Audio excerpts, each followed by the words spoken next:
Bueno, es difícil. Yo creo que en el primer tiempo hemos estado imprecisos, hemos querido llegar muy rápido arriba y eso nos ha generado perder muchos balones.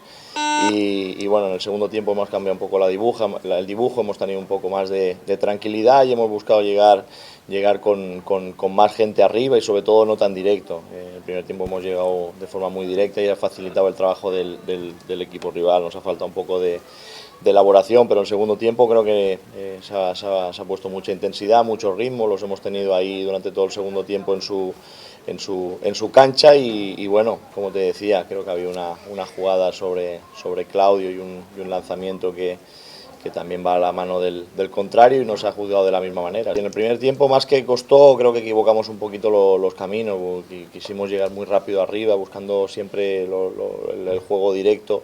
Y en el segundo tiempo creo que hemos jugado muy bien por abajo, hemos movido el balón, hemos circulado de un lado a otro, hemos intentado llegar por fuera, por dentro y bueno, no ha podido ser.